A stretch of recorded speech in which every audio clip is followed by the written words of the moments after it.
Assalamualaikum warahmatullahi wabarakatuh. Perkenalkan, kami dari kelompok 4 akan memaparkan tugas dari 3K: kesehatan, keselamatan, dan kerja tentang materi resiko bahaya biologi dan kimia yang beranggotakan Aksatullah dengan NIM 220204052003 dan saya sendiri Yusrianto dengan NIM 220204502002 dan Reza Anugrah 202004502004.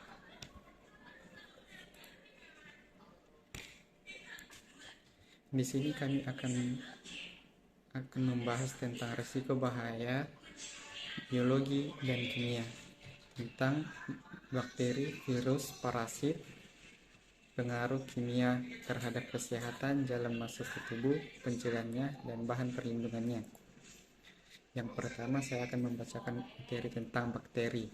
Di sini saya akan membacakan materi bakteri. Definisi bakteri berasal dari bahasa Latin bakterium, jamak. Bakterium adalah kelompok organisme yang tidak memiliki membran inti sel. Organisme ini termasuk dalam domain prokaryota dan berukuran sangat kecil. Hal ini menyebabkan organisme sangat sulit untuk dideteksi, terutama sebelum ditemukan mikroskop. Dinding sel bakteri tipis dan elastis, terbentuk dari peptidoglikan yang merupakan polimer unik yang hanya dimiliki oleh golongan bakteri. Fungsinya dinding sel adalah memberikan sel member pelindungan dengan lingkungan luar dan mengatur pertukaran zat-zat dari ke dalam sel. Teknik pewarnaan Gram adalah untuk menunjukkan perbedaan yang mendasarkan dalam organisasi struktur dinding sel atau sel envelop. Bakteri Gram positif memiliki dinding sel relatif tebal, terdiri dari berlapis polimer palladium, disebut juga mureum. Bahaya bakteri menurut bahaya biologis disebut juga bahasa mikrobis, disebabkan oleh virus, parasit, dan bakteri patogen yang menyebabkan keracunan atau infeksi. Beberapa contoh bakteri tersebut meliputi Listeria monotronides, Colic, Colipaternodigit, Clostridium bacillus, dan virus hepatitis. Bahaya kimianya, bahaya dalam sistem HACCP. Selanjutnya terjadi kontaminasi pada produk antara produk jadi atau lingkungan produksi yang disebabkan oleh bahan kimia beracun atau toksin alami. Contohnya toksin alami kerang, toksin alami jamur, pestisida, antibiotika, aflatoksin, alkohol pireton, hormon pertumbuhan, bahan pengawet, lubrikan, pewarna, logam berat, perak yang seperti perak, seng, merkuri, timbal, sinida, dan sanitizer. Dan saya akan memberikan materi selanjutnya kepada saudara Aksal. Baik, virus adalah organisme terkecil yang bersifat parasit dan bisa menimbulkan penyakit dengan cara menginfeksi manusia, hewan, tumbuhan, jamur, bahkan bakteri. Virus tersusun atas bagian kepala yang berisi DNA atau RNA, kapsid, virion, dan ekor. Ukuran virus lebih kecil daripada bakteri, yaitu sekitar 20-300 mn. Bahaya virus. Bahaya dalam sistem AHCCP selanjutnya adalah terjadinya kontaminasi pada produk antara produk jadi atau lingkungan produksi yang disebabkan oleh bahan kimia beracun atau toksin alami.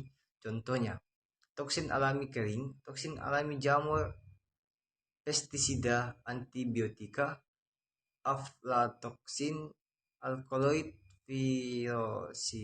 Pirolisidin, hormon pertumbuhan, bahan pengawet, lubrikan, pewarna, logam berat, perak seng, merkuri, timbal, cyanida, dan hand sanitizer. Parasit. Infeksi parasit adalah penyakit yang disebabkan oleh parasit seperti cacing atau kutu. Infeksi parasit terjadi ketika parasit masuk ke dalam tubuh melalui makanan atau minuman yang terkontaminasi, gigitan serangga, atau kontak langsung dengan dan tidak langsung dengan penderita infeksi parasit. Parasit adalah mikroorganisme yang hidup dan menggantungkan hidup dari organisme lain.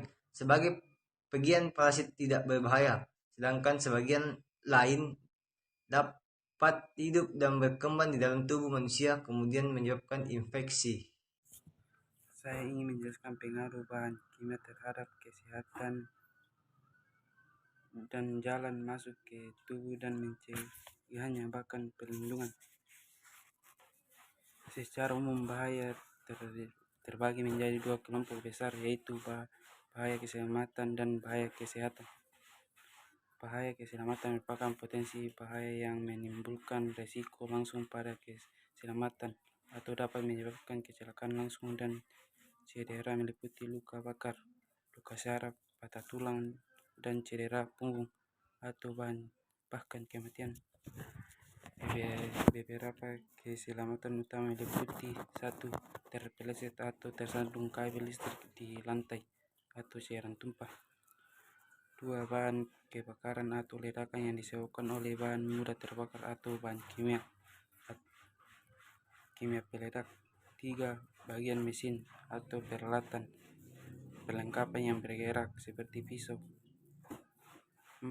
Pekerjaan di atas kepala, misalnya pekerjaan yang dilakukan di atas perencangan atau tangga. 5. Sistem tekanan, misalnya ketapel uap dan pipa. 6. Mengemudi atau mengendarai, bekerja di dekat kendaraan, misalnya truk, lift, dan truk. 7. Mengangkat beban berat atau operasi manual atau penanganan lainnya. 8. Bahan jatuh dari atas kepala atau akibat berguliran atau pergeseran. Bahan kesehatan, potensi bahan bahaya yang menimbulkan risiko dampak jangka panjang pada kesehatan, menyebabkan sakit akibat bekerja, misalnya kehilangan pendengaran karena suara bising, masalah pernapasan yang disebabkan oleh paparan zat kimia atau cedera sendi. Bahaya keselamatan dapat menyebabkan masalah jangka panjang atau kronik. Seseorang yang mengalami sakit akibat kerja mungkin tidak mengenal gejala dengan segera. Ada 5 jenis bahan yang dapat menyebabkan sakit akibat kerja. 1. Bahan kimia, gas, uap, cairan, atau debu yang membahayakan tubuh pekerja. Contohnya produk pembersih, asam, baterai, dan pestisida. Biologis, organisme yang dapat menyebabkan penyakit, misalnya influenza, hepatitis, atau tuberkulosis. Contohnya bakteri, virus, atau serangga. Di tempat kerja, seseorang bisa terpapar bahaya biologis melalui kontak dengan jarum bekas atau orang sakit, hewan, dan lain-lain. 3. Bahan fisika adalah sumber yang cukup kuat untuk membahayakan tubuh. Contohnya panas, cahaya, getaran, kebisingan, tekanan, atau radiasi. 5. Bahaya ergonomis adalah cara kerja, posisi kerja, perlengkapan, peralatan, berdesain buruk, atau getaran monoton berulang. Contohnya lampu dim atau berkedip, gerakan berulang, tempat duduk yang tidak pas. 4. Bahaya psikososial atau psikologi adalah hubungan antara personal atau peran dan tanggung jawab terhadap pekerjaan. Contohnya beban kerja, berlebih secara kualitatif atau kuantitatif. Ketidakjelasan peran, konflik peran, dan pengembangan karir. Wassalamualaikum warahmatullahi wabarakatuh.